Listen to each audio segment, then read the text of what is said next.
para Judá. Y fue que lo dieron el terreno, y lo dieron todo lo que era mano de obra y el material para hacer las casas que están ahorita. Y por ese motivo estamos aquí viviendo todavía.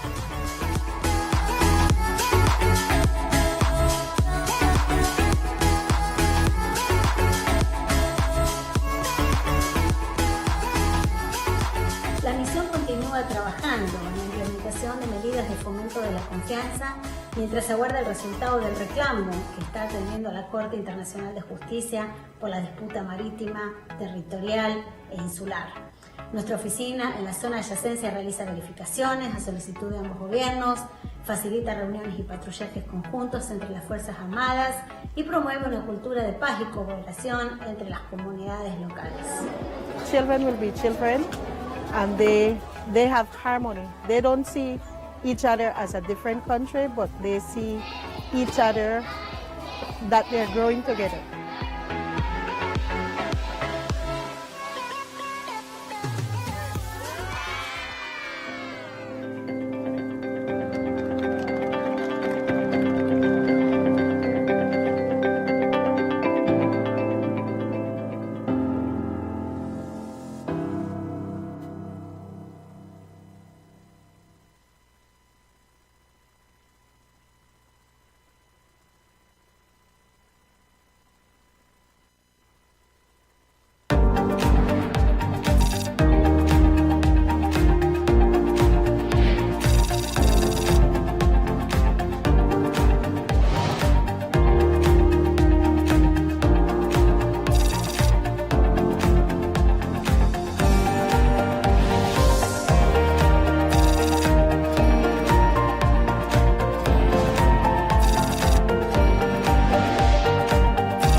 Bueno, la CIM tiene una agenda enorme en el tema de democracia y de liderazgos.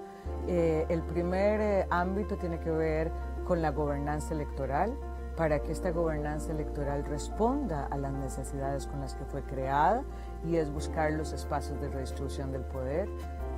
Después hay un programa interamericano sobre el liderazgo de las mujeres, donde generamos conocimiento y también tenemos cursos de capacitación. Hay un poderoso curso que ha llegado a más de 1000 mujeres con más de 15 ediciones, que es para candidatas electorales, en las cuales conversamos con ellas, pero también nos ponemos en una agenda de solidaridad y articulación y alianzas entre las mujeres, a pesar de las múltiples diferencias ideológicas o de partidos políticos. También hablamos de los temas de violencia política, porque no es lo mismo llegar que quedarse, y la violencia política es una forma de ejercicio de disciplinar a las mujeres para que vuelvan al mundo de lo privado y enfrentar la violencia, hacer buenas investigaciones, buenas leyes que permitan sancionar la violencia política. Es parte de las aspiraciones de la CIM en este programa de liderazgo de las mujeres.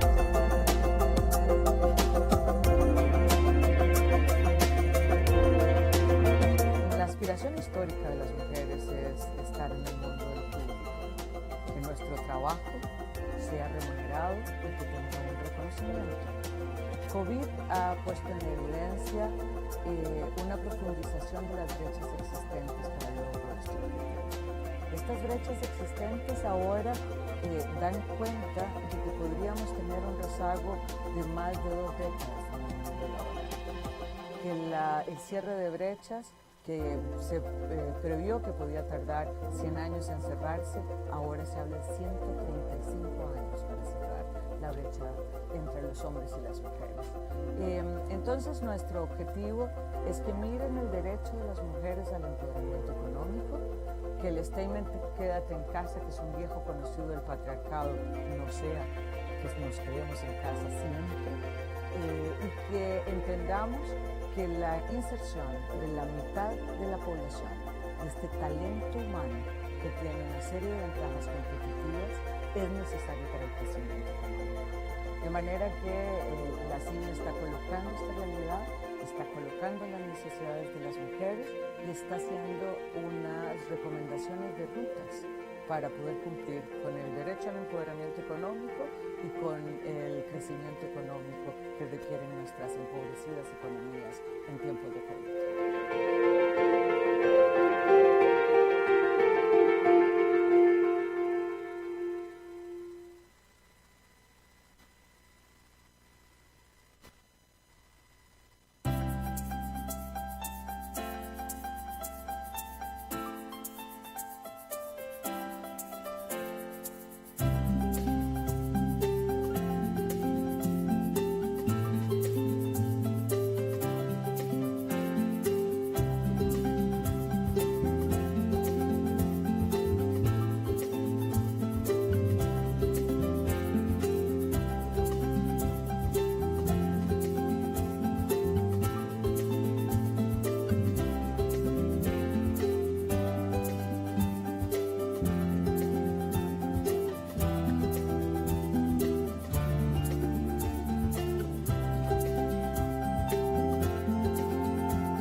Esta organización es el guardián regional en defensa de la democracia, la libertad y los derechos humanos.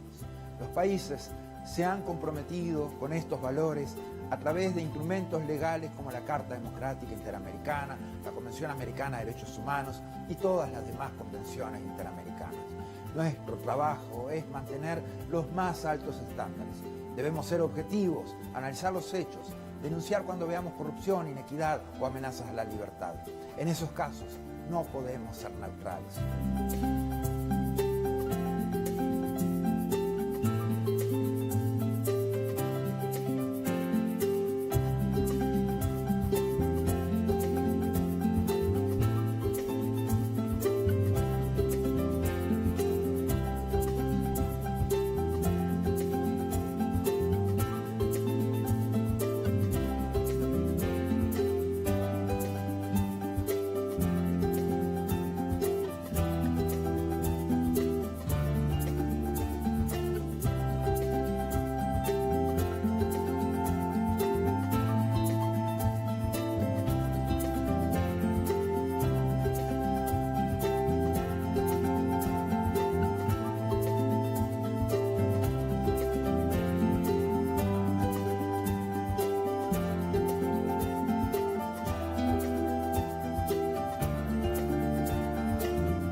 More than 100 years since the inauguration of this building, the OAS headquarters, our institution still brings together the peoples of the Americas to address our responsibilities as a partnership of nations.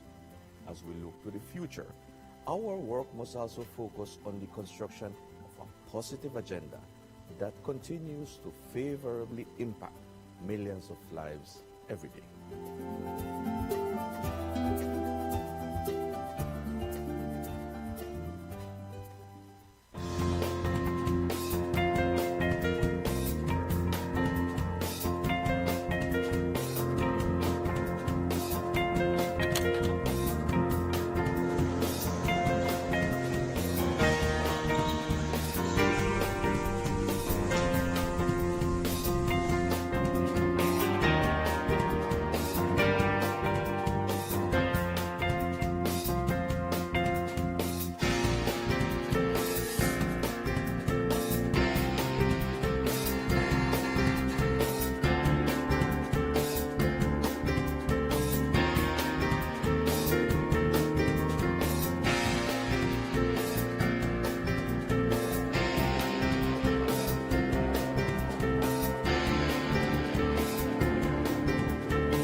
The COVID-19 pandemic brought unprecedented challenges to all member states and the people we serve.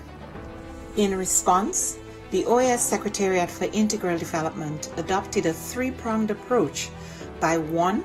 Adjusting our portfolio of existing projects, 2. Exploring new projects to meet emerging needs, and 3. Expanding multi-sectoral partnerships.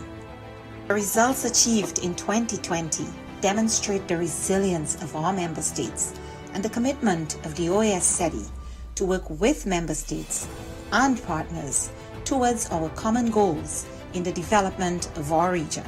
Our Network on Competitiveness launched the COVID-19 Ideas Accelerator, sharing 250 tools, health solutions, responses, and recovery plans.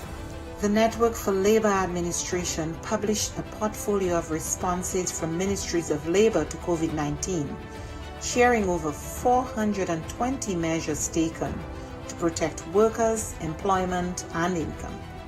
Likewise, the Inter-American Teacher Education Network series, Teaching STEM in Quarantine, provided 117,000 teachers with key tools to continue advancing STEM education during the pandemic. Through its network and platforms, the Inter-American Committee on Ports promoted international and national best practices, guidelines, protocols, and recommendations on COVID-19 safety measures and continuity of logistic operations.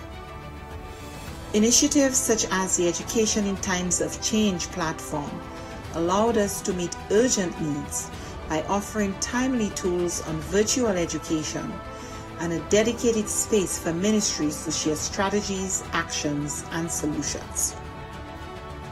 Other programs such as the Row Fund stepped up, providing emergency grants to offset the challenges imposed on our students by the pandemic. SETI's partnerships are adding value to member states in the form of technical assistance, training, and access to tools and services. In partnership with leading private sector institutions, we offered micro, small, and medium enterprises access to online tools and training, increasing their visibility and participation in e-commerce, a key to their survival and growth in the pandemic and post-pandemic era. A new OAS SETI Facebook initiative provided 85,000 MSMEs across the region with capacity building opportunities and WhatsApp business tools to aid response, recovery, and resilience building. The Caribbean Small Business Development Centers program achieved real impact, supporting new businesses, expanding sales, and driving growth. A new network of Caribbean SPDCs will broaden the program's reach. The Inter-American Committee on Tourism, the C2, convened ministerial-level policy dialogue in an urgent response to the impact of the pandemic on the hard-hit tourism and hospitality sectors. Policymakers and experts discussed biosanitary protocols, travel and visa facilitation, among other critical areas for the sector's recovery.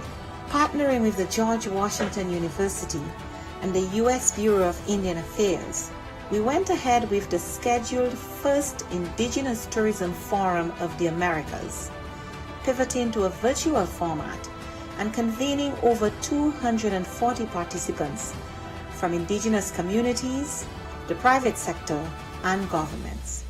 SETI also integrated sustainable development practices in the COVID-19 response. The pandemic is a daily reminder of the links between water, health, sanitation, food security, and nutrition. We ensured the continuity of our water management projects in the Plata Basin and worked with governments and partners in the design of an investment portfolio valued at $90 million. Additionally, the Energy and Climate Partnership of the Americas continued to share relevant best practices and responses to the pandemic on energy and air quality. These few examples indicate our collective impact.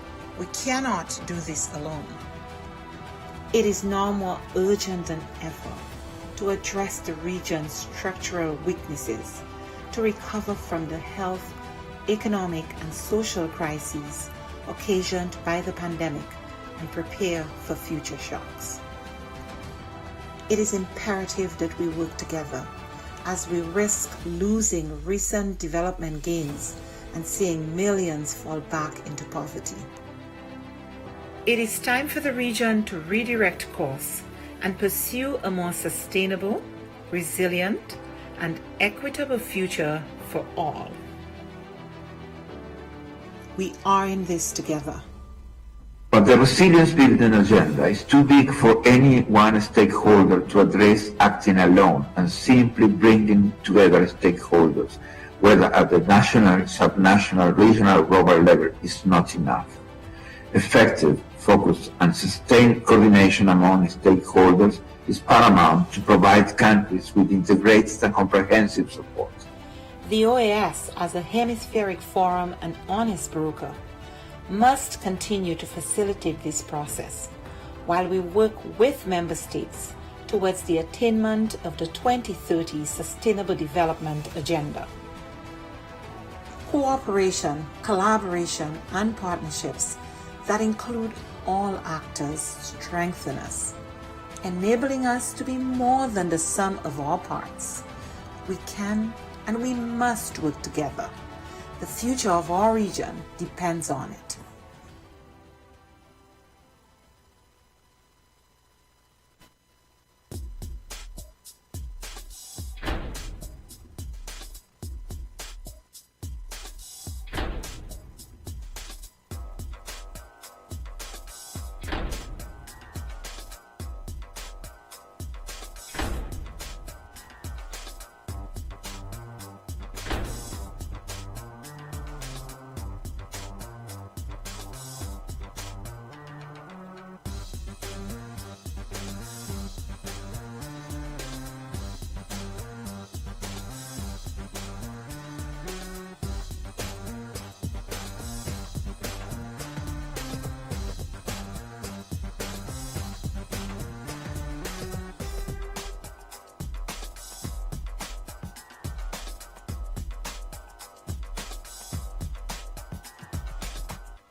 Me and my kids have been there for over an year right now.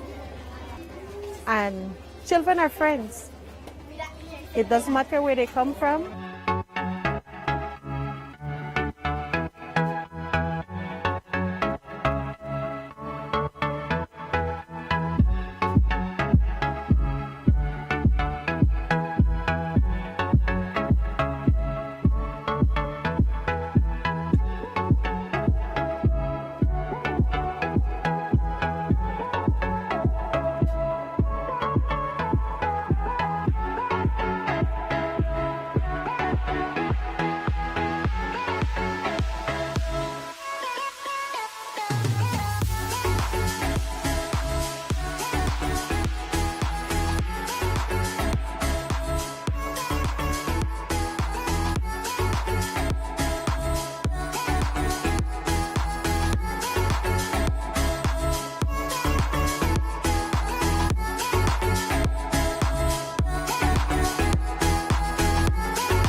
Nosotros estamos en una zona netamente selvática.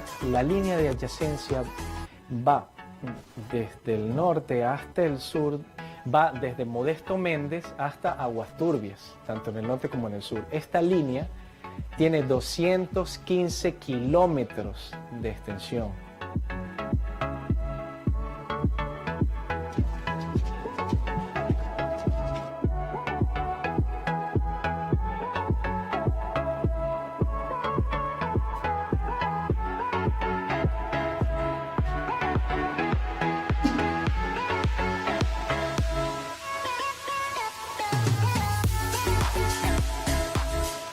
De allí vino él, se buscó creo con los de la OEA y de allí vino el proyecto para acá, para Judá. Y fue que lo dieron el terreno, y lo dieron todo lo que era mano de obra y el material para hacer las casas que están ahorita. Y por ese motivo estamos aquí viviendo todavía.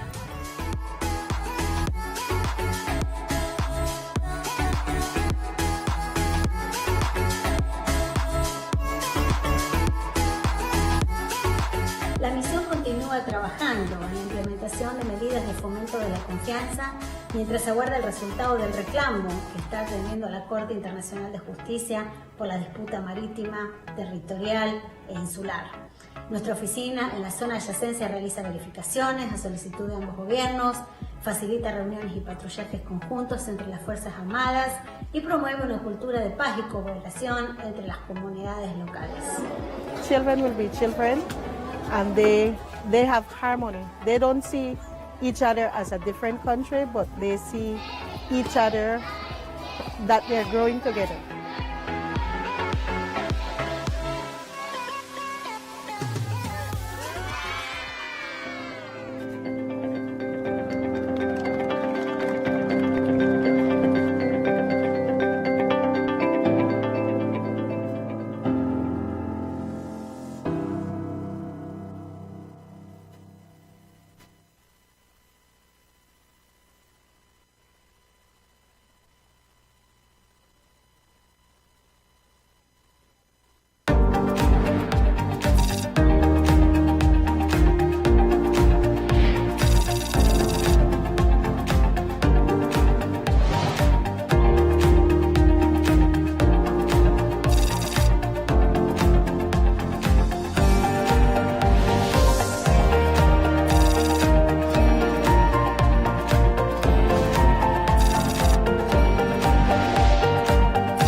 Bueno, la CIM tiene una agenda enorme en el tema de democracia y de liderazgos. El primer ámbito tiene que ver con la gobernanza electoral, para que esta gobernanza electoral responda a las necesidades con las que fue creada, y es buscar los espacios de redistribución del poder. Después hay un programa interamericano sobre el liderazgo de las mujeres, donde generamos conocimiento y también tenemos cursos de capacitación. Hay un poderoso curso que ha llegado a más de 1000 mujeres con más de 15 ediciones, que es para candidatas electorales, en las cuales conversamos con ellas, pero también nos ponemos en una agenda de solidaridad y articulación y alianzas entre las mujeres, a pesar de las múltiples diferencias ideológicas o de partidos políticos. También hablamos de los temas de violencia política, porque no es lo mismo llegar que quedarse, y la violencia política es una forma de ejercicio de disciplinar a las mujeres para que vuelvan al mundo de lo privado y enfrentar la violencia, hacer buenas investigaciones, buenas leyes que permitan sancionar la violencia política. Es parte de las aspiraciones de la CIM en este programa de liderazgo de las mujeres.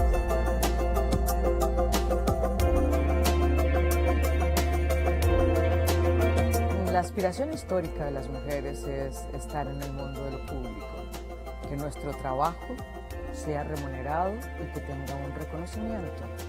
COVID ha puesto en evidencia una profundización de las brechas existentes para el logro de este objetivo.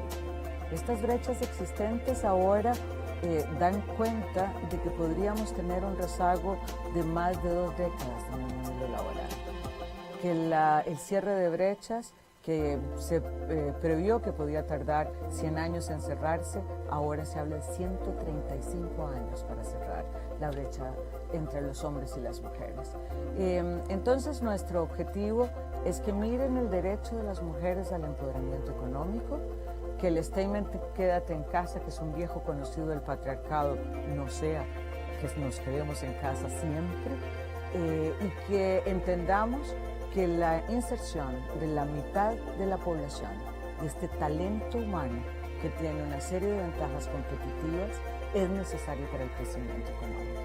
De manera que la CIM está colocando esta realidad, está colocando las necesidades de las mujeres y está haciendo unas recomendaciones de rutas para poder cumplir con el derecho al empoderamiento económico y con el crecimiento económico que requieren nuestras empobrecidas economías en tiempos de COVID.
Esta organización es el guardián regional en defensa de la democracia, la libertad y los derechos humanos. Los países se han comprometido con estos valores a través de instrumentos legales como la Carta Democrática Interamericana, la Convención Americana de Derechos Humanos y todas las demás convenciones interamericanas. Nuestro trabajo es mantener los más altos estándares. Debemos ser objetivos, analizar los hechos, denunciar cuando veamos corrupción, inequidad o amenazas a la libertad. En esos casos no podemos ser neutrales.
More than 100 years since the inauguration of this building, the OAS headquarters, our institution still brings together the peoples of the Americas to address our responsibilities as a partnership of nations.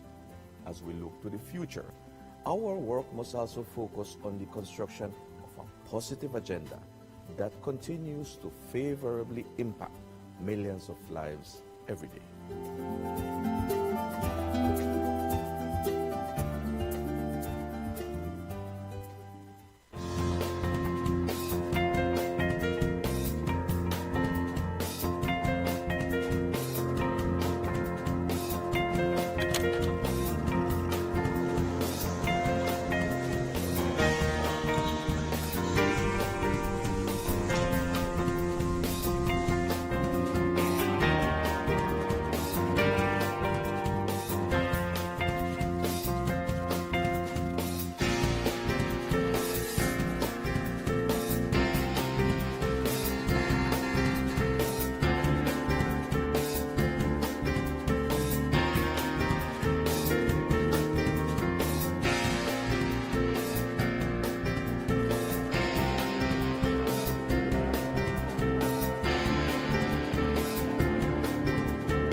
The COVID-19 pandemic brought unprecedented challenges to all member states and the people we serve. In response, the OAS Secretariat for Integral Development adopted a three-pronged approach by 1. Adjusting our portfolio of existing projects, 2. Exploring new projects to meet emerging needs, and 3. Expanding multi-sectoral partnerships. The results achieved in 2020 demonstrate the resilience of our member states and the commitment of the OAS SETI to work with member states and partners towards our common goals in the development of our region. Our Network on Competitiveness launched the COVID-19 Ideas Accelerator, sharing 250 tools, health solutions, responses, and recovery plans. The Network for Labor Administration published a portfolio of responses from ministries of labor to COVID-19, sharing over 420 measures taken to protect workers, employment, and income. Likewise, the Inter-American Teacher Education Network series, Teaching STEM in Quarantine, provided 117,000 teachers with key tools to continue advancing STEM education during the pandemic. Through its network and platforms, the Inter-American Committee on Ports promoted international and national best practices, guidelines, protocols, and recommendations on COVID-19 safety measures and continuity of logistic operations.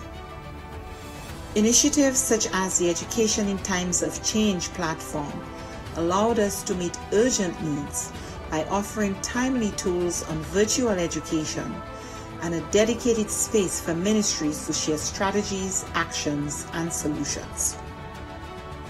Other programs such as the Row Fund stepped up, providing emergency grants to offset the challenges imposed on our students by the pandemic. SETI's partnerships are adding value to member states in the form of technical assistance, training, and access to tools and services. In partnership with leading private sector institutions, we offered micro, small, and medium enterprises access to online tools and training, increasing their visibility and participation in e-commerce, a key to their survival and growth in the pandemic and post-pandemic era.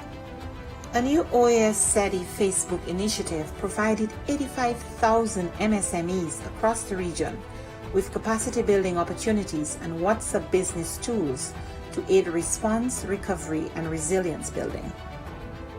The Caribbean Small Business Development Centers program achieved real impact, supporting new businesses, expanding sales, and driving growth. A new network of Caribbean SPDCs will broaden the program's reach. The Inter-American Committee on Tourism, the C2, convened ministerial-level policy dialogue in an urgent response to the impact of the pandemic on the hard-hit tourism and hospitality sectors. Policymakers and experts discussed biosanitary protocols, travel and visa facilitation, among other critical areas for the sector's recovery. Partnering with the George Washington University and the U.S. Bureau of Indian Affairs, we went ahead with the scheduled first Indigenous Tourism Forum of the Americas, pivoting to a virtual format and convening over 240 participants from indigenous communities, the private sector, and governments. SETI also integrated sustainable development practices in the COVID-19 response. The pandemic is a daily reminder of the links between water, health, sanitation, food security, and nutrition. We ensured the continuity of our water management projects in the Plata Basin and worked with governments and partners in the design of an investment portfolio valued at $90 million. Additionally, the Energy and Climate Partnership of the Americas continued to share relevant best practices and responses to the pandemic on energy and air quality. These few examples indicate our collective impact. We cannot do this alone. It is now more urgent than ever to address the region's structural weaknesses, to recover from the health, economic, and social crises occasioned by the pandemic and prepare for future shocks. It is imperative that we work together as we risk losing recent development gains and seeing millions fall back into poverty. It is time for the region to redirect course and pursue a more sustainable, resilient, and equitable future for all. We are in this together. But the resilience building agenda is too big for any one stakeholder to address acting alone, and simply bringing together stakeholders, whether at the national, subnational, regional, or global level, is not enough. Effective, focused, and sustained coordination among stakeholders is paramount to provide countries with integrated and comprehensive support. The OAS, as a hemispheric forum and honest broker, must continue to facilitate this process while we work with member states towards the attainment of the 2030 Sustainable Development Agenda. Cooperation, collaboration, and partnerships that include all actors strengthen us, enabling us to be more than the sum of our parts. We can and we must work together. The future of our region depends on it.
Me and my kids have been there for over an year right now.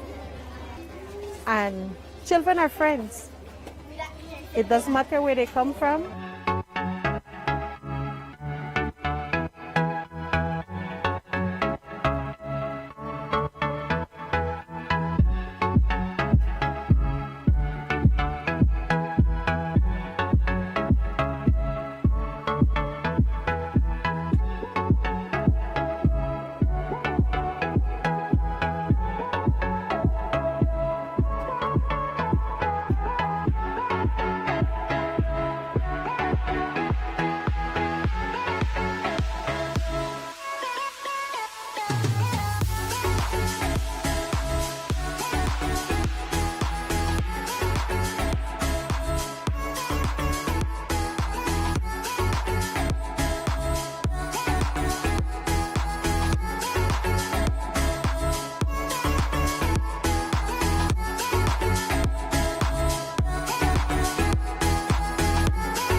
Nosotros estamos en una zona netamente selvática.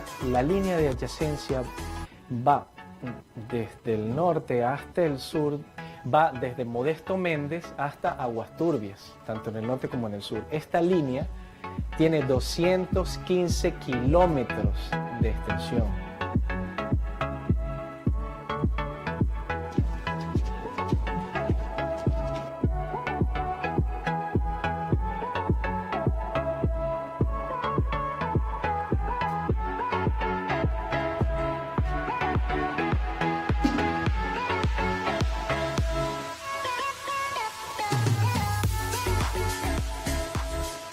De allí vino él, se buscó creo con los de la OEA y de allí vino el proyecto para acá, para Judá.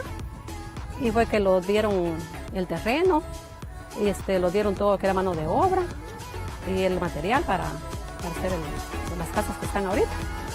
Y por ese motivo estamos aquí viviendo todavía.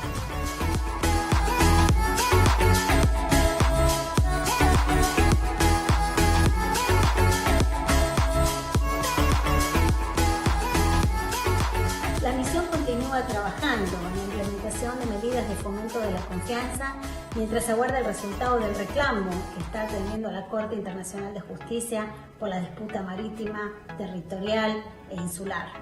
Nuestra oficina en la zona de adyacencia realiza verificaciones a solicitud de ambos gobiernos, facilita reuniones y patrullajes conjuntos entre las Fuerzas Armadas y promueve una cultura de paz y cooperación entre las comunidades locales.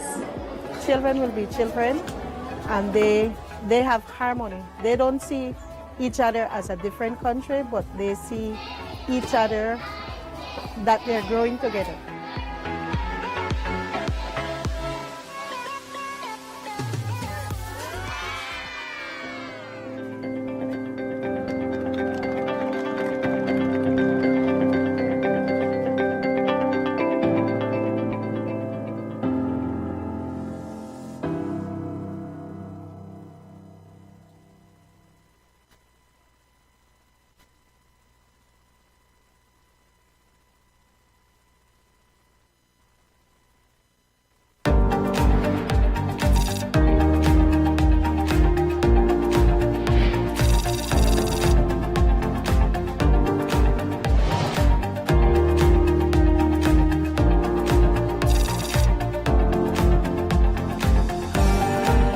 With us this afternoon: Antigua and Barbuda, Argentina, Bahamas, Barbados, Bolivia, Brazil, Canada, Colombia, Costa Rica, Dominica, Ecuador, El Salvador, United States, Grenada, Guatemala, Guyana, Haiti, Honduras, Jamaica, Mexico, Nicaragua, Panama, Paraguay, Peru, Dominican Republic, St. Kitts and Nevis, St. Lucia, St. Vincent and the Grenadines, Suriname, Trinidad and Tobago, Uruguay, and Venezuela. We have a quorum, Chair. Thank you. Very well. Thank you very much. Let us begin. Now that we have verified the quorum, I bring to order the special meeting of the Permanent Council, which has been convened at the request of the permanent missions of Antigua and Barbuda, Canada, Chile, Colombia, Costa Rica, Ecuador, United States of America, and Guyana. This to consider the draft resolution, outcome of the deliberations of the Permanent Council on November 29, 2021 on the situation in Nicaragua, pursuant to Resolution 2978, adopted at the 51st regular session of the General Assembly. Esteemed colleagues, in keeping with Rule 43 of the Rules of Procedure, I submit for consideration to the Permanent Council the draft agenda contained in document CP/OD-2355/21. I have a request for the floor by the delegation of Nicaragua. Nicaragua, you have the floor. Representatives of member states of the OAS, this delegation categorically rejects the convening of another illegitimate session of the Permanent Council, which has been convened to attack the Nicaraguan people. This session, just like prior sessions, which has been convened by the enemies of Nicaragua, undermines international law, the Charter of the United Nations, and the foundational charter of this organization. We demand that every representative respects our national sovereignty, our free determination, and non-intervention in our affairs, and that they abstain from interfering in our national affairs. We reject this meeting and any document that is approved against the peaceful and humble people of Nicaragua. Thank you very much, Chair. I thank the delegation of Nicaragua, and we have taken note of Nicaragua's position, which will be noted for the minutes of this meeting. If there are no further requests for the floor, we will adopt the order of business. It is adopted. Now, we will consider the draft resolution, which are the result of deliberations of the Permanent Council on November 29, 2021, on the situation in Nicaragua in accordance with the resolution adopted at the 51st regular session of the General Assembly, Resolution 2978, submitted by the delegations of Antigua and Barbuda, Canada, Chile, Colombia, Costa Rica, Ecuador, Guyana, and the United States through document CP/Doc 5749/21, which is also co-sponsored by the delegation of Brazil. Before proceeding, I would like to acknowledge the constructive and conciliatory spirit of the proposing delegations, so that at the meeting of the chairman of the Permanent Council with the coordinators of the regional groups on December 2nd last, all delegations had the opportunity to learn about and make remarks and comments on the draft resolution, with a view to submitting this afternoon a document with the broadest possible consensus. I now give the floor to the proposing delegations for a brief introduction of the draft resolution. Canada has the floor.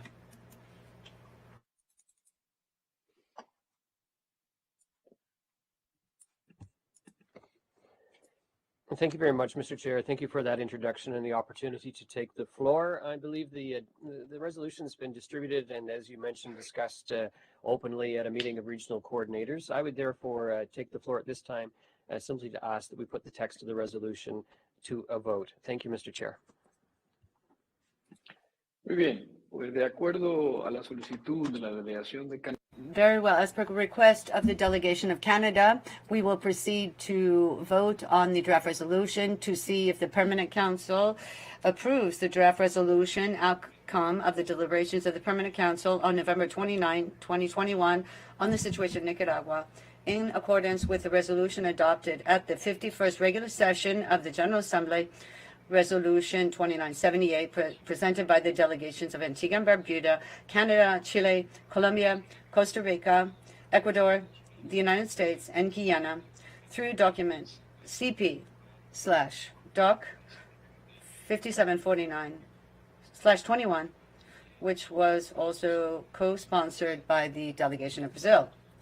The vote shall be a roll call vote in accordance with Rule 58A of the Rules of Procedure. May I also remind you that in accordance with Rules 57 and 60 of the Rules of Procedure, decisions of this board or of this Permanent Council shall be taken by an absolute majority of votes of its members, and no representative shall interrupt the voting except on a point of order on the actual conduct of the voting. Thus, now, the order precedence for the vote will be in alphabetical order, beginning with the delegation of Antigua and Barbuda. The question is if you approve the draft resolution. Let us begin the vote. Assistant Secretary General, can you call out the names of the delegations, please? Thank you very much, Chair. We are going to proceed to the vote. Well, there is a request for the floor. This is true. The Ambassador ASG is in mute. Well, let us proceed with the vote. And Barbuda. Antigua and Barbuda, how do you vote?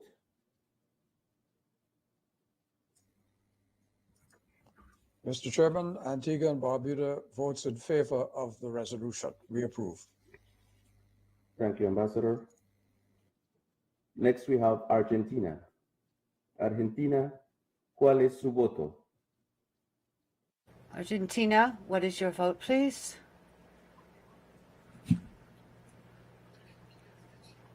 Argentina abstains. Thank you, Ambassador. Bahamas, what is your vote?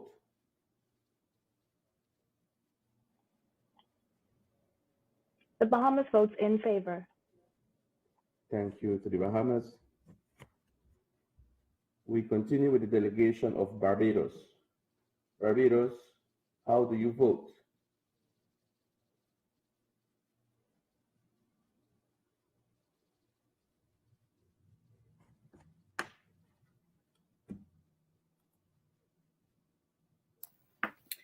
Barbados votes in favor.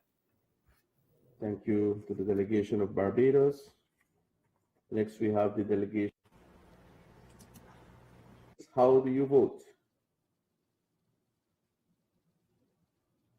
Mr. Chair, Belize abstains. Thank you, Ambassador. Continuamos con la delegación de Bolivia. We now have the delegation of Bolivia. Bolivia, what is your vote?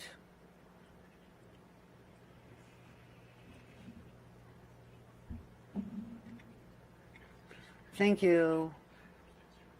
We abstain. Thank you, Ambassador. We now have the delegation of Brazil. Brazil, what is your vote?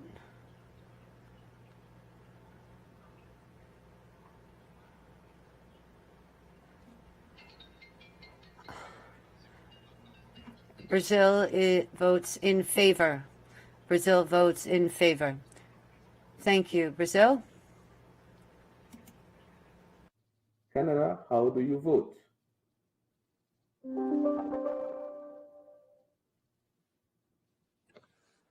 Canada votes in favor. Thank you very much, Ambassador. Continuamos con la delegación de Chile. We now continue with Chile. Chile, what is your vote? The delegation of Chile votes in favor. Thank you, Ambassador. We now continue with the delegation of Colombia. Colombia, what is your vote? Mr. Secretary, we vote in favor. Thank you very much to the delegation of Colombia. Let us continue with Costa Rica. Costa Rica, what is your vote?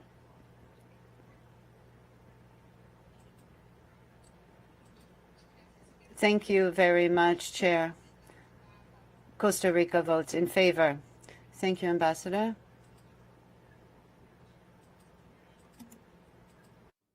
Dominica, how do you vote?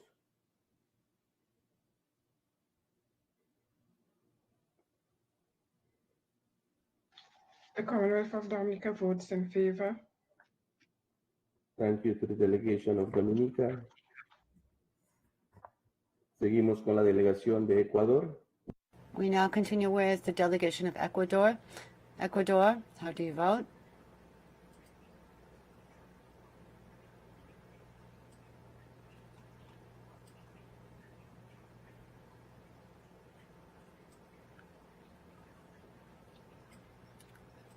Ecuador votes in favor. Thank you, Ambassador. Let us continue with the delegation of El Salvador. El Salvador, how do you vote? In favor. Thank you, El Salvador. Thank you, Ambassador. United States, how do you vote?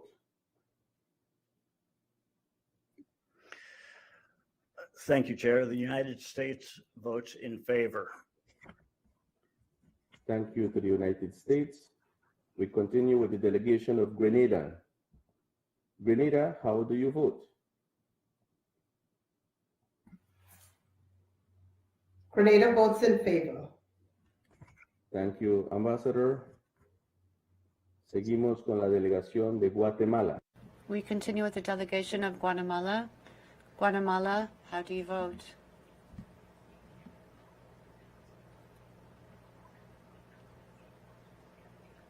Thank you, Chair. Guatemala votes in favor. I thank the delegation of Guatemala. Guyana, how do you vote?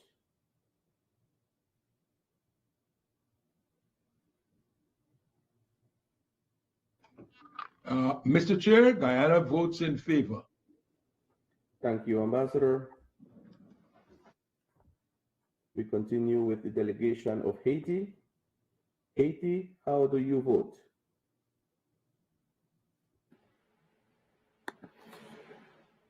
La délégation d'Haïti vote en faveur. The delegation of Haiti votes in favor. Thank you, Haiti.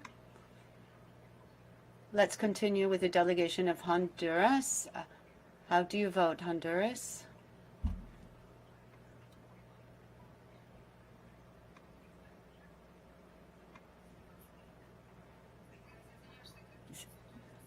Thank you, Chair. Honduras abstains. I thank the delegation of Honduras. Jamaica, how do you vote?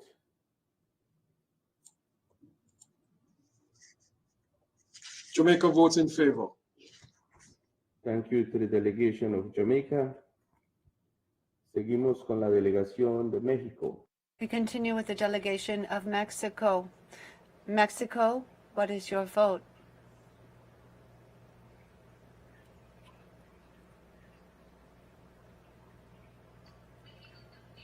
Mexico abstains. Thank you very much, Ambassador. We continue with the delegation of Nicaragua. Nicaragua, how do you vote?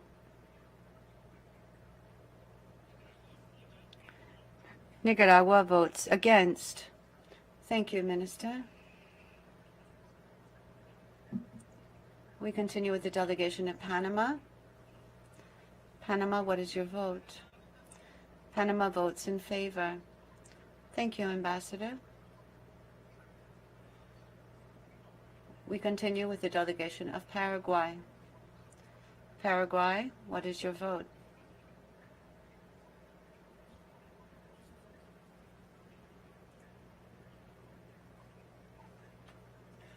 Microphone for Paraguay, please. The delegation of Paraguay votes in favor. Thank you very much, Paraguay. We continue with the delegation of Peru. Peru, what is your vote? Peru in favor. Thank you, Ambassador. We now continue with the Dominican Republic. Dominican Republic, what is your vote?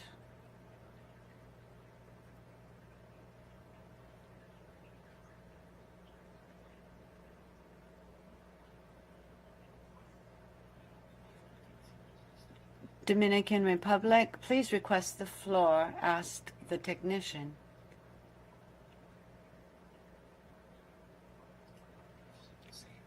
Yes. Dominican Republic votes in favor. I thank the Dominican Republic. St. Kitts and Nevis, how do you vote?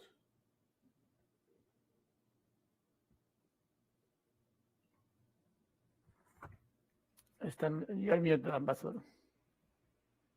St. Kitts and Nevis abstains.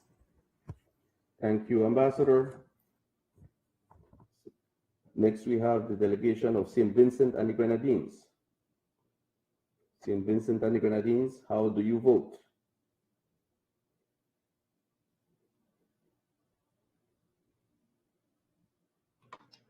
St. Vincent and the Grenadines abstains. Thank you. Thank you, Ambassador. We continue with the delegation of St. Lucia. St. Lucia, how do you vote? Thank you, Chair. St. Lucia abstains. Thank you to the delegation of St. Lucia. Next, we have the delegation of Suriname. Suriname, how do you vote?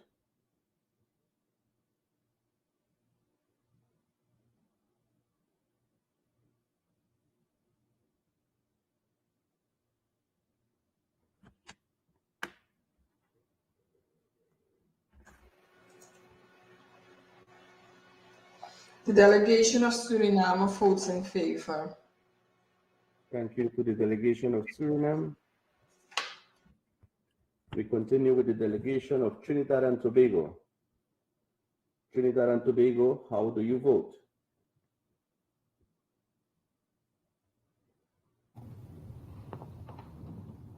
Trinidad and Tobago votes in favor.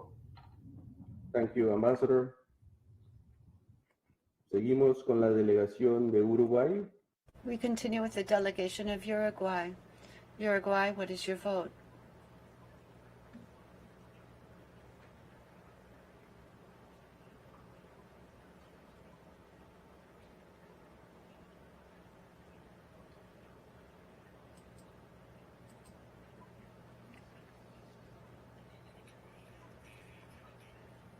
Affirmative. Thank you, Ambassador. And we conclude with the delegation of Venezuela. Venezuela, how do you vote?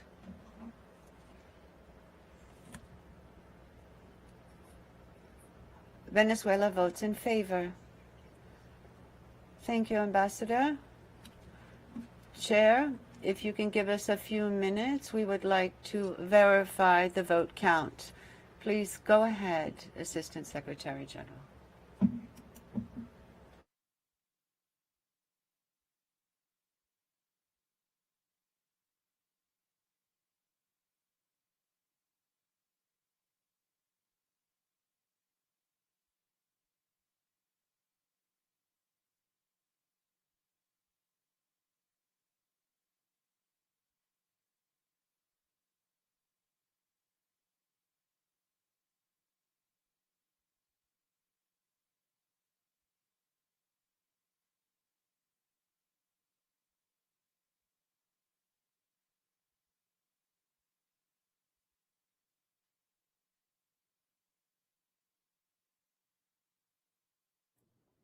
Señor Presidente, con su permiso voy a leer los resultados.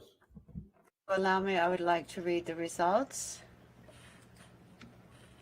Voting in favor, 25. Voting against, 1.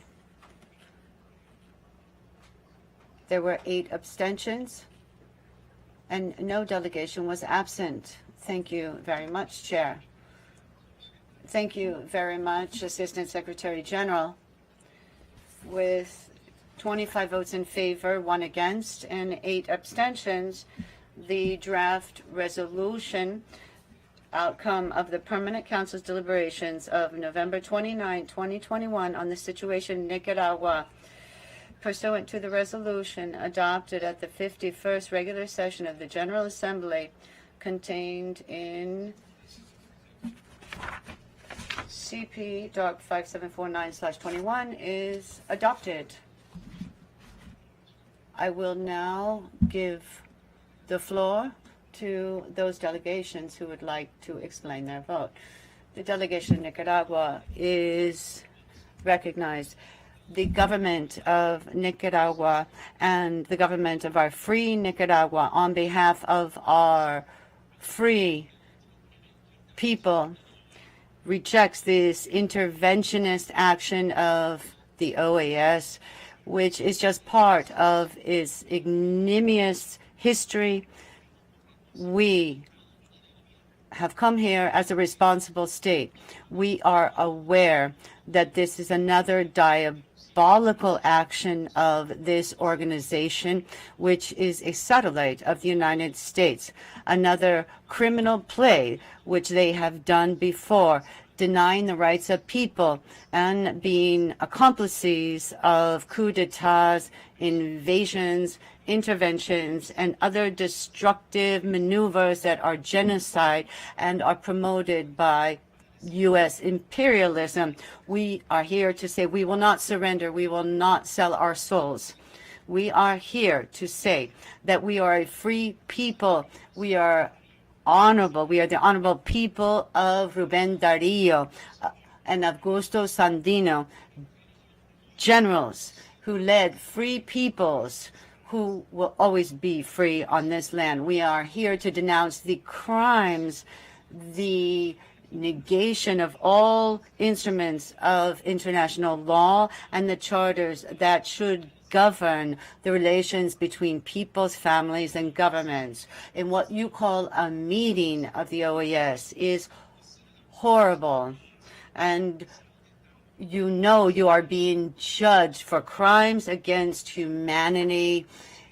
We can judge the United States based on this. And this shows that you are just subjugated to the United States. You have lost credibility, and there is no respect for other peoples. The positions of Nicaraguans are clear. We are not a colony. We are not slaves. We are not servants of anyone, of no other government. In this humanity, which lacks and has so many wants, our fights should be aimed at resolving problems like climate injustice, economic injustice, social injustice, and all the calamities and sins that have been brought about by greed, ambition, and egoism. We have been turned into beggars because of colonial and neo-colonial regimes. We accuse the OAS. It has no moral authority to accuse anyone because it is with United States where we see the crimes against political and civil rights, human rights, and the freedoms of our people that are making demands for their own determination. Nicaragua is free and will always be free because we have children that love Nicaragua. Thank you very much. Thank you. Jamaica has the floor.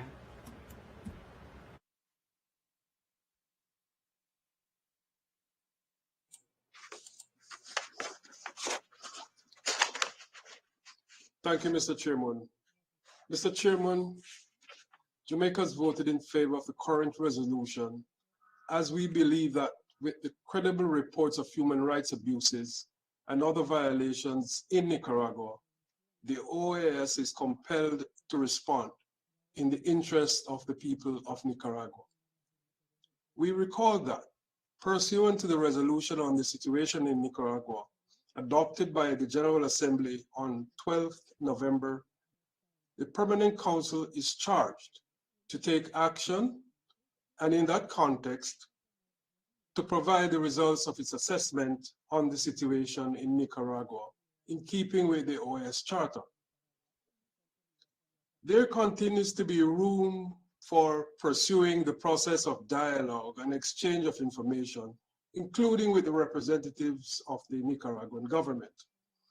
Mr. Chairman, we also strongly encourage the Nicaraguan government to allay the concerns of the region by firstly, returning to the negotiating table, and secondly, to allow regional human rights bodies access so as to enable them to undertake their functions and mandates. I thank you.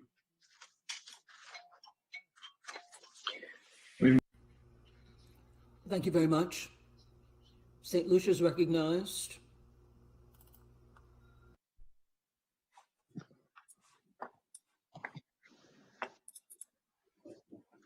Thank you, Chair.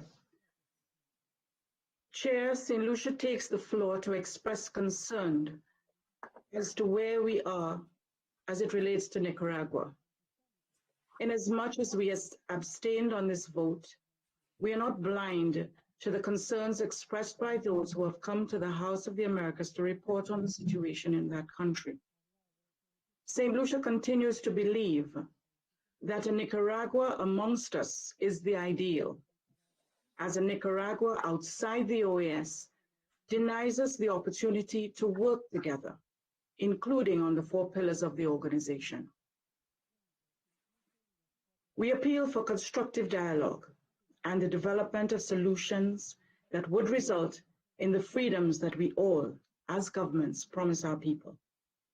Chair, while today we speak of Nicaragua, our delegation seeks to remind that the Charter and other tenets that we glibly speak to and which allow us to be members of this community must apply to us all. Chair, we urge the government of Nicaragua to reconsider its stated plan to leave the OAS and to take actions that would ensure that they return and remain part of our collective. I thank you. Muchas gracias, la delegación. Thank you very much, St. Lucia. Delegation of Panama has the floor. Thank you very much, Mr. Chairman. The government of the Republic of Panama has decided to vote in favor of the draft resolution on the deliberations of November 29, 2021 on the situation in Nicaragua pursuant to the resolution adopted at the 51st regular session of the General Assembly. And we have a favorable vote for this resolution. Doesn't presuppose undermining Article 21, and therefore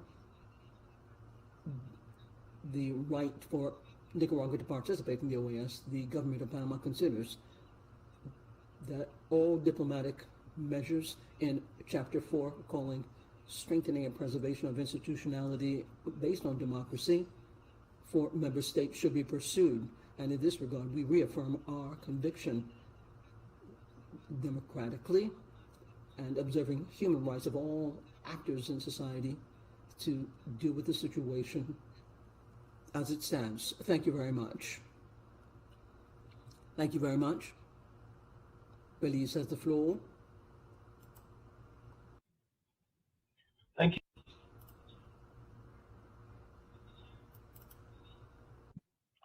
We are very committed to the democratic principles enshrined in the OAS Charter, but we do share the concerns with respect to the situation in Nicaragua. However, we feel that efforts should be dedicated to quiet diplomacy with the government of Nicaragua. And, we are convinced that these repeated public condemnatory pronouncements are counterproductive. The government of Nicaragua served the notice that it denounced the Charter of the OAS pursuant to Article 143 of the OAS Charter. And while we regret that Nicaragua has taken that course, we accept the decision of Nicaragua and we believe it should be respected. The resolution that was passed at the General Assembly required that a collective assessment by the PC be concluded by the 30th of November 2021. We felt then that that was an inordinately short period of time to perform a good faith assessment. However, that resolution resolved that the November 7th elections had no democratic legitimacy. And this conclusion was arrived at seemingly without an assessment. Indeed, the resolution called for a collective assessment, seemingly having already drawn its conclusion. And this likely played a significant role in the decision of Nicaragua to denounce the OAS Charter. What we see, this draft resolution that is being considered, it doesn't seek to engage Nicaragua with a view to convincing Nicaragua to withdraw the denunciation and to remain a full member of the OAS. Instead, this resolution suggests that the 2-year period will be used for a different objective. So we abstain because we don't believe that the resolution will be helpful, and we feel that instead it will simply harden Nicaragua's position, and that is not something that we want to see. So thank you, Mr. Chair. Thank you very much. Delegation of Canada has the floor.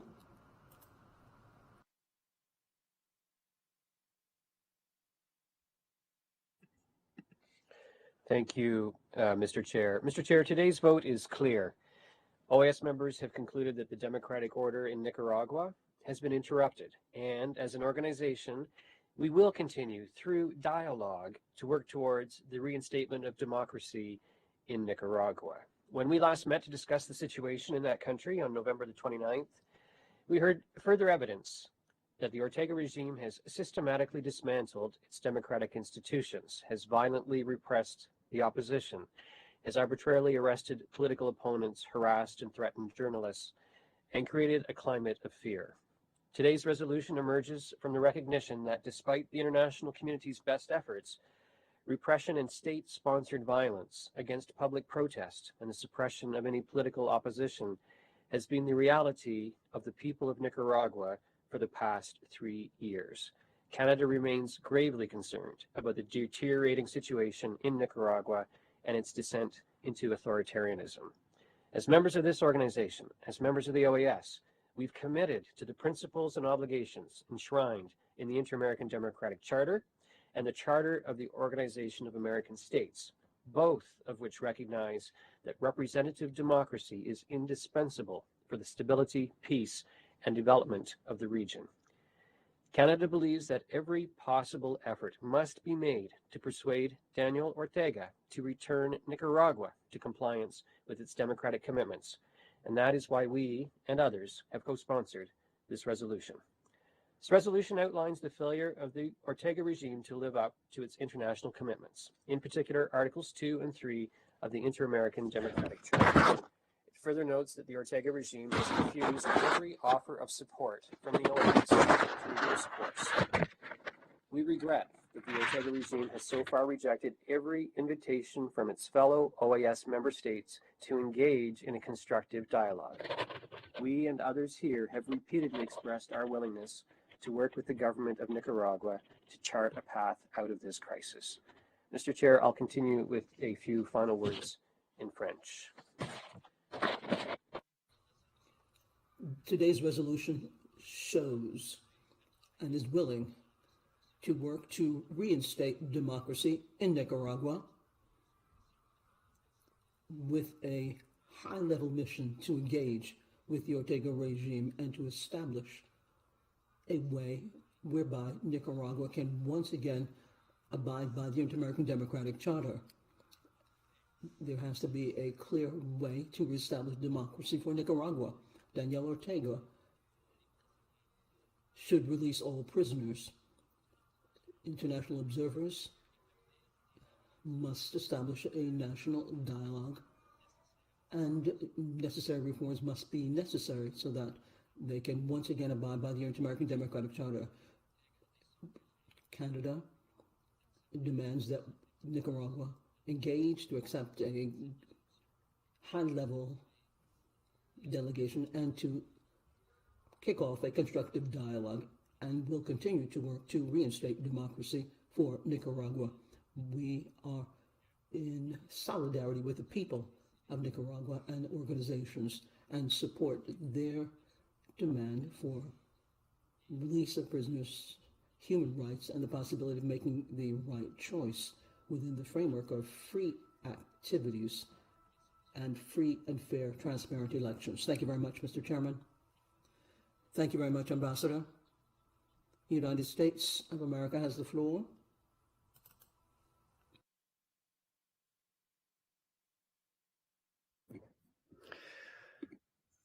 Thank you, Chair. We would like to thank all of the OAS delegations that voted in favor of this resolution today. The United States believes this resolution sets a clear path for Nicaragua to return to democracy and respect for human rights. While the United States regrets that Nicaragua took steps to withdraw from the OAS, member states must remain engaged and do all we can to uphold our collective commitments under the Inter-American Democratic Charter.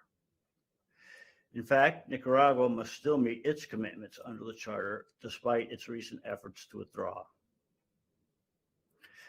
The region and the international community must continue to stand together with the Nicaraguan people in support of their right to freely choose their representatives.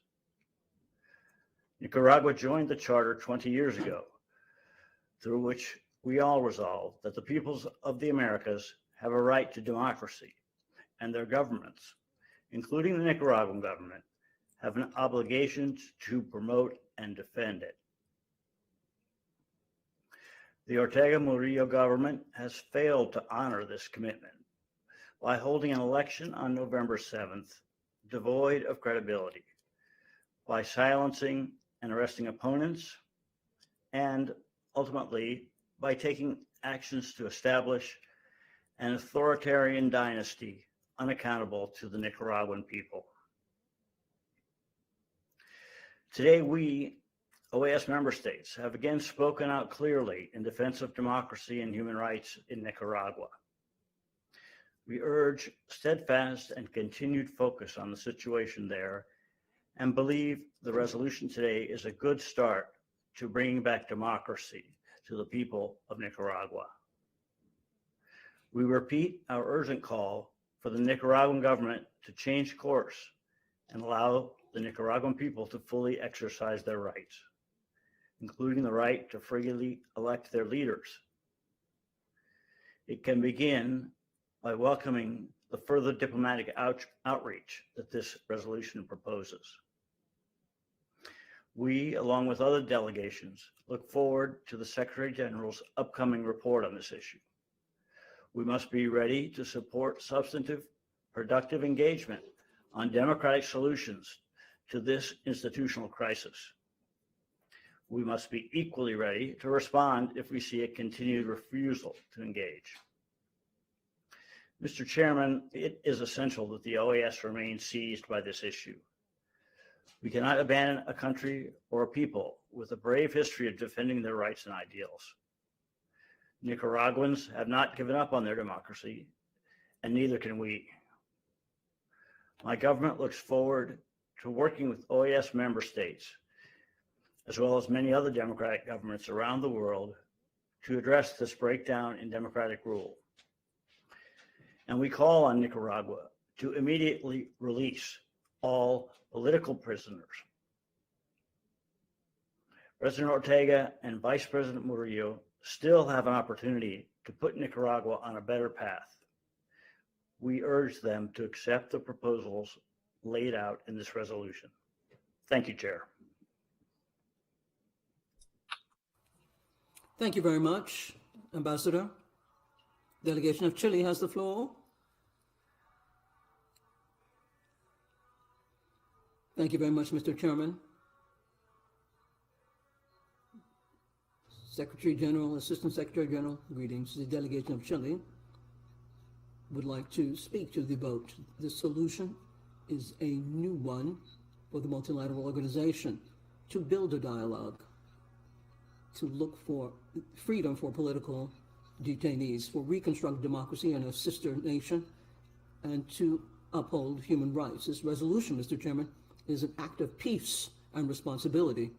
This resolution is a show of support for those who don't have a voice and who are persecuted for thinking differently. This resolution reaffirms that democracy is the opportunity to think differently, but to accept victories and defeats. This resolution is for freedom, Mr. Chairman. This resolution, in no form or fashion, is judgment. We're not a court. We're a political organization. And that's why we have the support of 25 states that go back to support the Nicaraguan people. Now, why do we have this? Because we would be accomplices in silence if we were to do that. This opens up a new door to look for solutions for fraternity, brotherly love, and dialogue. Thank you very much. Thank you very much. Antigua and Barbuda has the floor.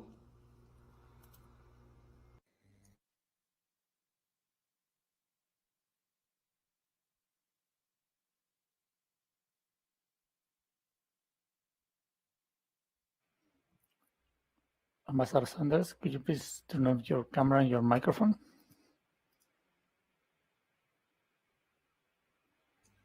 I apologize. I thought I did. Mr. Chairman, thank you very much for the floor. And may I join others who have spoken to say thank you to the delegations who have supported this resolution, of which my country was a co-sponsor. Mr. Chairman, in fulfillment of the mandate given to this Permanent Council, I want to make it clear that we are undertaking a continuing collective assessment of the situation in Nicaragua, notwithstanding remarks made by one particular speaker here today.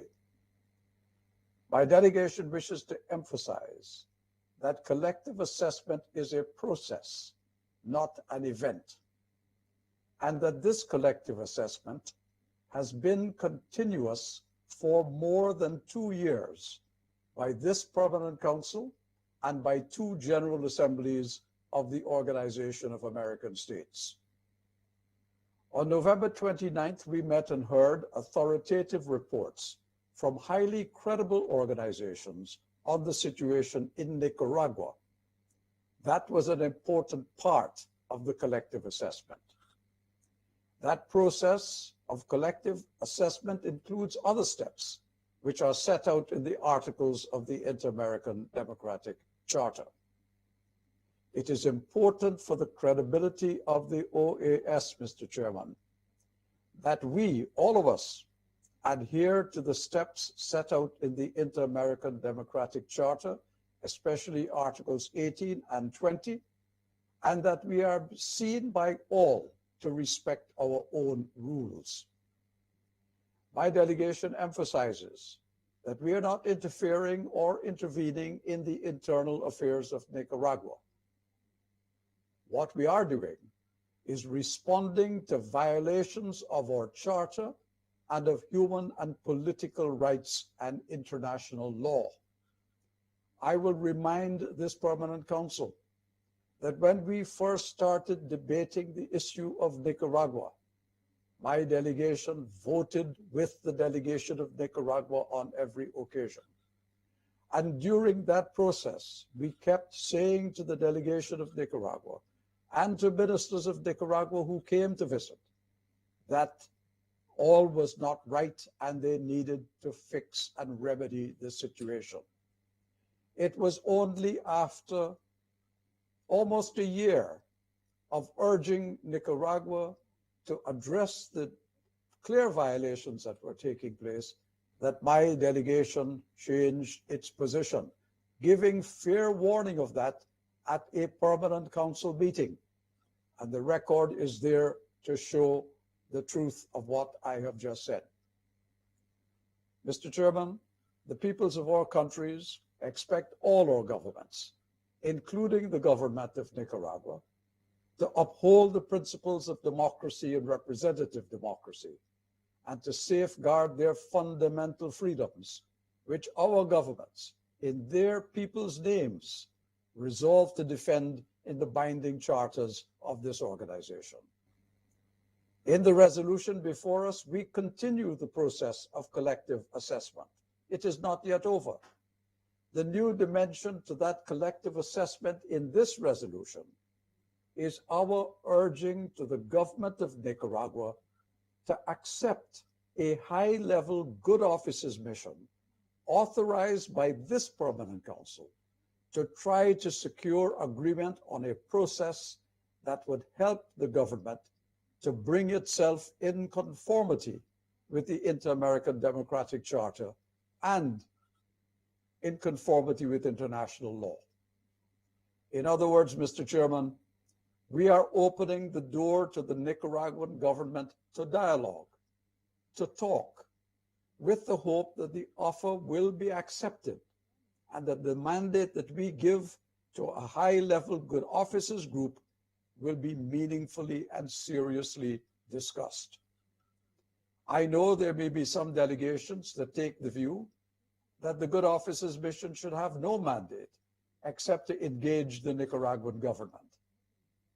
But no good officers group would undertake such a mission without terms of reference. And without such terms of reference, the group would have no guidance from this Permanent Council, nor would there be any benchmarks by which this council or the Secretary General could measure the group's work. Mr. Chairman, colleagues, a hand has been extended by the Permanent Council by the offer of a high-level group. It is up to the Nicaraguan government to decide if it wishes to accept this Permanent Council's offer, which is proposed in this resolution, supported by 25 of our member states, in good faith. I thank you very much, Mr. Chairman. Thank you very much, Ambassador. The delegation of Trinidad and Tobago has the floor.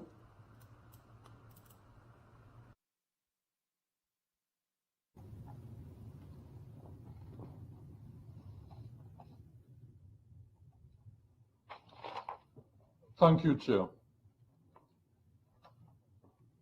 Chair, as was reiterated at the recently concluded 51st OAS General Assembly, Trinidad and Tobago is committed to the priorities, principles, and processes agreed to in the Inter-American Democratic Charter, with due regard for the tenets and principles of respect for sovereignty, non-interference, and adherence to international law, including with respect to Nicaragua. Trinidad and Tobago is also deeply committed to the promotion and protection of human rights. For these reasons, Trinidad and Tobago has supported the adoption of this resolution in the interest of strengthening democracy and promoting human rights in Nicaragua. Having acknowledged the decision taken by the government of Nicaragua to denounce the Charter of the OAS, Trinidad and Tobago remains hopeful that this resolution, through the high-level good offices mission offered and the dialogue of all political parties and other actors in Nicaragua encouraged, will yet provide the opportunity for the resumption of engagement with Nicaragua by the OAS for the purposes of strengthening democracy and promoting human rights in Nicaragua, particularly through the release of political prisoners. Trinidad and Tobago remains committed to the respect for sovereignty, non-interference, and adherence to international law, including with respect to Nicaragua. Thank you, Chair.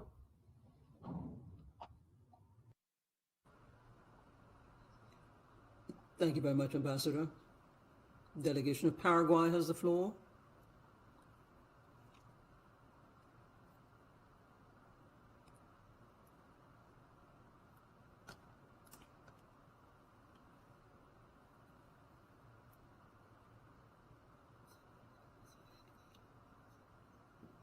Thank you very much, Mr. Chairman. Once again, we're here together again looking at the results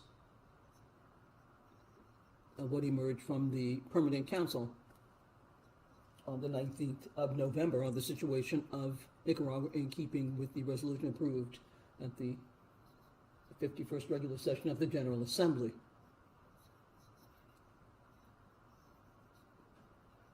It's necessary that this country return to the rule of law, particularly the interpreter apologizes for a very poor connection from Paraguay. One will do the best one can.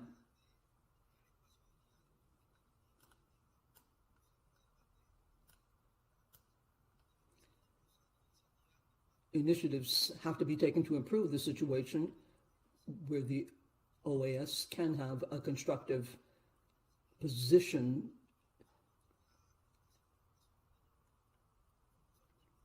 Article 1 of the Inter-American Democratic Charter mentions that the peoples of the Americas have the obligation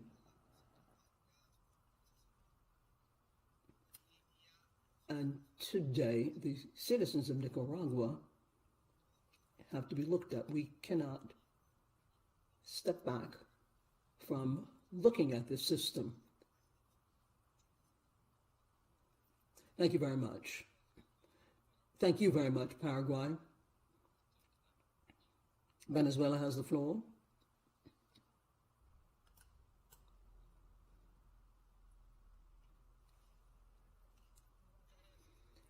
Thank you very much, Mr. Chairman. This resolution has been approved and follows up on the commitments from the 51st regular session of the General Assembly. The governments have been patient with the Nicaraguan government, and the Ortega and Murillo have taken a path for their country, but none of the measures in this resolution represent any intervention into the internal affairs of Nicaragua, nor does it fly in the face of anything in the Inter-American Democratic Charter. For the government of the Nicaraguan government, we need the charter.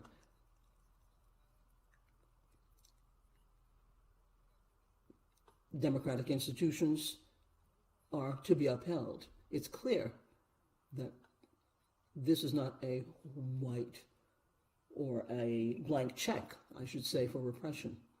Human rights must be respected, and we have not looked askance at this obligation.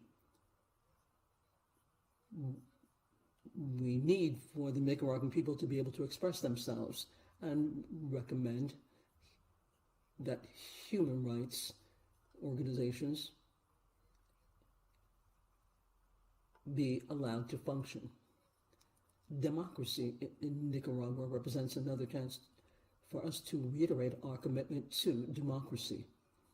We cannot continue to permit any incorrect interpretation, and that the situation continue in Nicaragua. We're not talking about a hypothetical or academic situation. Nicaraguans are paying with their life. Thank you very much.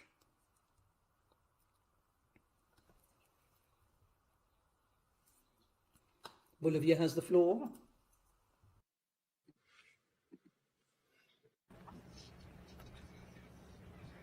Thank you very much, Chair. The resolution that was submitted to consideration of the Council and was approved, without a doubt, this is a run-up to applying Article 21 against Nicaragua, a member state which in November, several weeks ago, officially denounced the charter of the OAS and announced it will be withdrawing therefrom. And amongst legal certainties, we would recall that Article 20 of the Charter establishes that this Permanent Council must do a collective appraisal of the situation and adopt the decisions it deems advisable. It seems that this is what would have been done today, in keeping with Resolution 2978 from the General Assembly. Now, what does Article 20 of the Charter say after this first step? And I cite, the Permanent Council, according to the situation, may make or take diplomatic steps, including good offices, to promote the normalization of democratic institutions. The question, Chair, is that we are asking the Secretary General to do in a week, because the last section of this says that we must have a report. Well, we asked for a report in a week. Is it coherent to expect that in such a short period of time there could be any results? Or simply, Chair, are we burning legal phases for an unacceptable aim? For respect of ourselves and respect of our provisions, we need to give the proper deadlines so we can have the proper outcomes, which supposedly we are all aiming for. The other legal path is also pointed out in the third paragraph of Article 20 of the Charter. If the urgency advises, the Permanent Council will immediately convene a special meeting of the General Assembly so it may adopt the decisions it deems appropriate.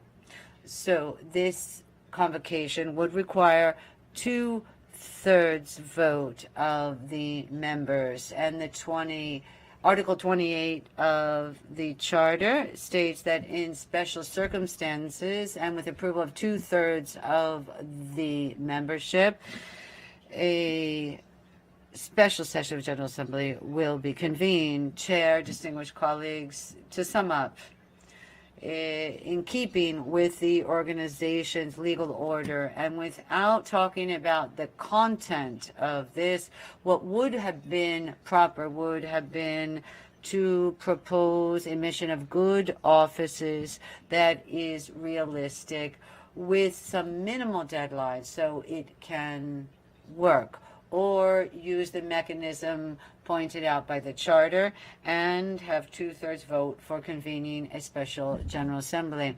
Bolivia, beyond this legal analysis, would like to reiterate once again its appeal to not intervene in states' affairs, which is contained in our foundational charter. And so we do not believe that any country can impose electoral reform or legislative reform or make a country convene other elections. The plurinational state of Bolivia respects the internal affairs of all American states, and we urge the membership and the organization to do the same. Finally, Chair, Bolivia clearly states that we respect human rights and civil liberties, and thus we believe firmly in the inter-American human rights system.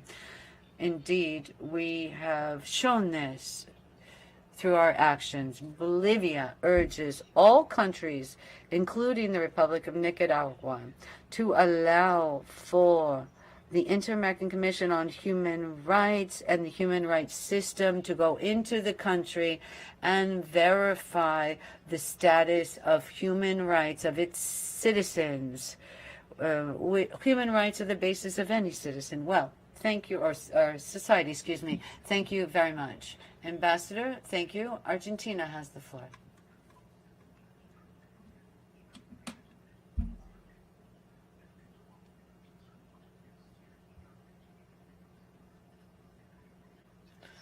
Thank you very much.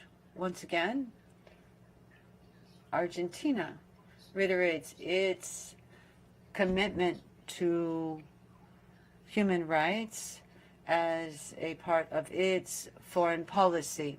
Argentina has expressed its concern for the arrest of political figures in Nicaragua, and we have done this in international organizations. Argentina has recalled its ambassador from Managua because we believe that he can give us a full report of the situation. And Argentina rejects the imposition of any sanctions or anything that could exacerbate a conflict or make the situation worse and add to the tension that already exists and could be used to justify external intervention. Argentina will never cease to use peaceful paths to reestablish dialogue with the people and government of Nicaragua. But to do so, we must have legitimacy, credibility, which the current way the OAS is being managed does not have. And we see this because of its role in the coup d'etat in Bolivia. And that is why, well, this is the rationale behind our vote. Thank you very much. Thank you, Ambassador. The delegation of Mexico is recognized.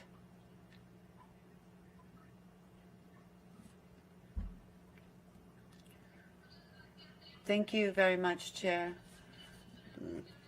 As we stated in October, November at the sessions of the Permanent Council, Mexico reiterates its commitment to representative democracy and human rights as the only way to have equal and just societies. No dialogue process or political dialogue process cannot take place if one of the parties considers the circumstances are not opportune. We believe that we need to let Nicaragua resolve its own problems with our help and facilitation. We regret that the resolution approved today is aimed at being a resolution without results because it ignores that the interlocutor appointed does not have the indispensable credentials to undertake viable and constructive